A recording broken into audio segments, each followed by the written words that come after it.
Hi, this is Delisa Renideo. I'd like to welcome you to my channel, Say Yes to Life, and welcome you to my garden here in Vilcabamba, Ecuador. I've lived here for 2.5 years now, and I totally love that I have flowers growing year-round, and I can put fresh flowers on my table outside where we eat all the time. So I'm filled with joy today, which is great because I'm continuing my theme of the last few episodes about joy. The first one was joy as a spiritual practice. The second one was how can we feel joy in the midst of suffering? And today I'm going to be talking about how to find joy by looking for the silver lining when things are not going well for us in some way, and also how to be the silver lining for other people.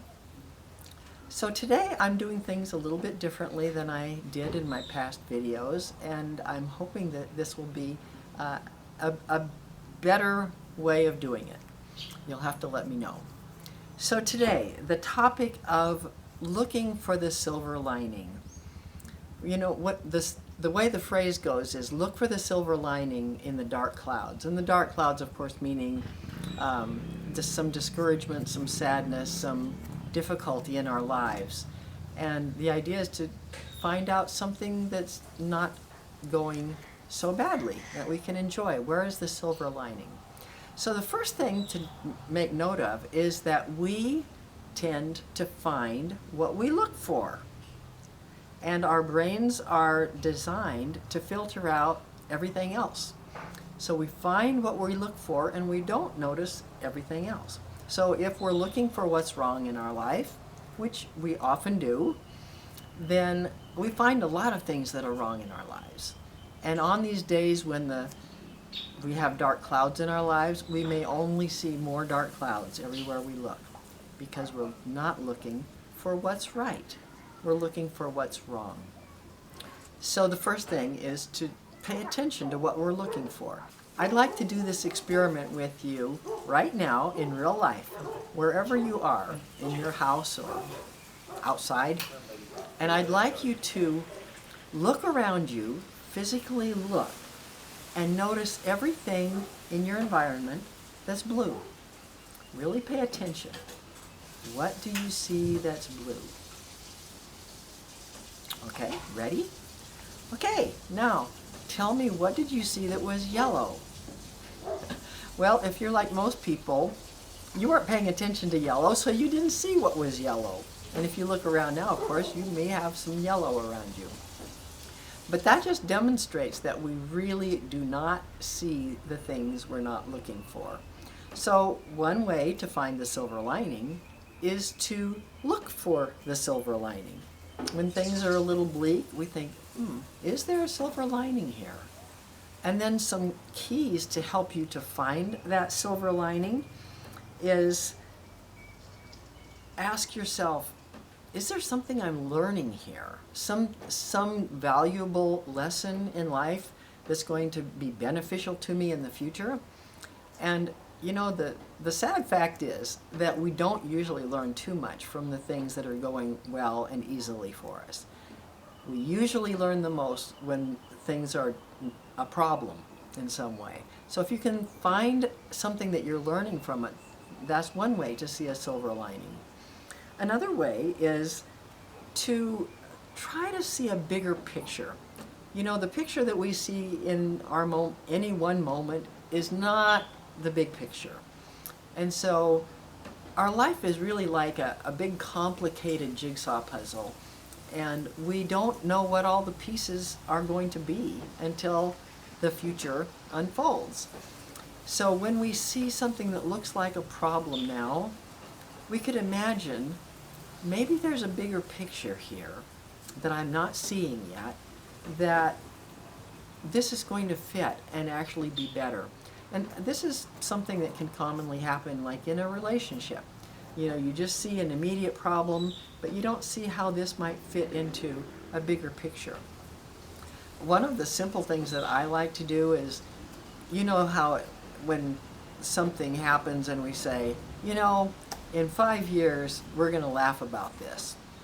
Well, my feeling is, why waste time? Why waste 5 years? Let's laugh about it now. And if we just have that kind of an attitude, it makes life a lot better, and those dark clouds lighten up a lot. And so now I'd like to shift gears and talk about how might we be a silver lining for somebody else.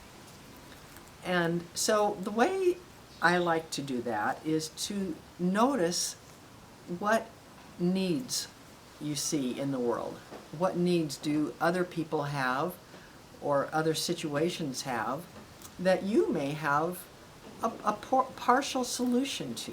You may be able to help out in this case.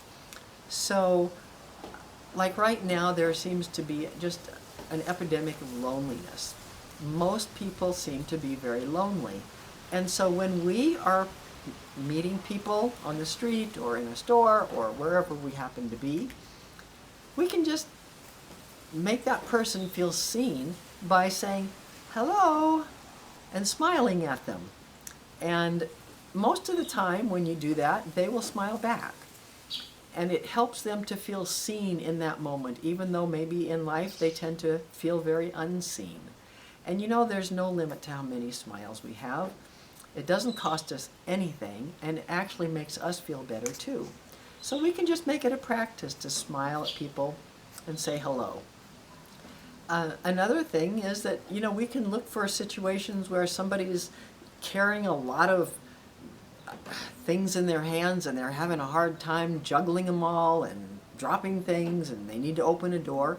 When we see that, we can just simply go and open the door for them or hold something while they're juggling something else.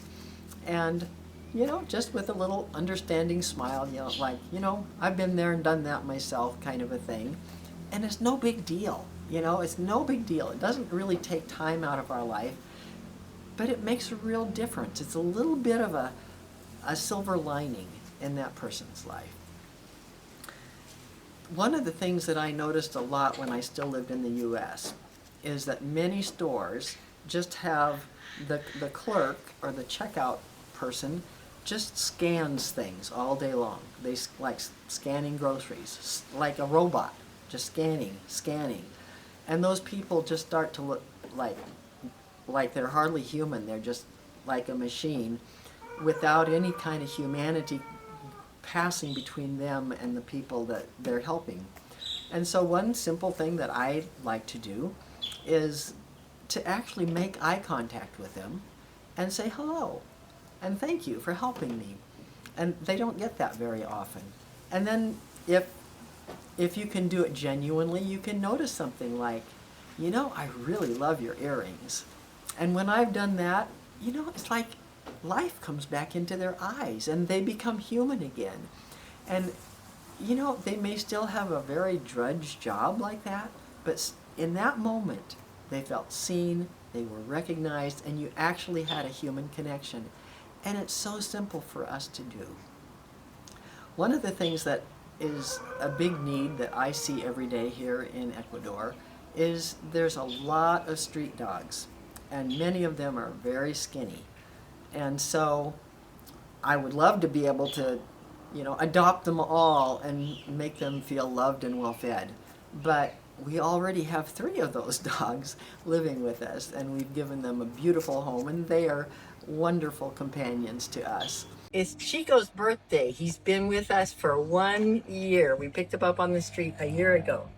Happy birthday to you. Happy birthday to you. Happy birthday, dear Chico. Happy birthday to you. And he loves bananas, so he's not going to blow out any candles, but everybody's going to get a piece of his banana cake. Good boy. Good boy. Here's one for little Beaners. Good girl. Okay, ready for number 2? Good boy. Good boy. Oh, that's a good girl. Want another one? Oh, yes, it's very good, isn't it? Very good. You've been waiting for this all day. And just think, Next year it'll be your birthday again. We'll do it again. Oh, yes. What good doggies. You want to lick the plate? He never gets to do that, only on his birthday. Good job. So I really can't adopt more of them. But there is something I can do, and that is I can take dog food with me in my car and some water and a big bowl to put this food in. And when I see a skinny dog on the street, I just pull over in my car and stop and feed the dog. And sometimes the dogs are a little shy if they don't know me and they're kind of afraid to come close, and so I just have to put some food down near them and back up.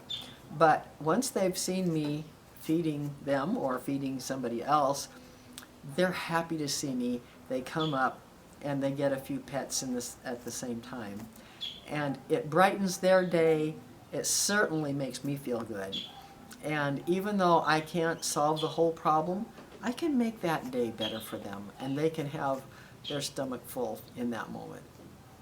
So as we look at the whole situation of joy from the bigger picture, we can find the silver lining a lot more in our own lives when we look for it, because we find what we look for.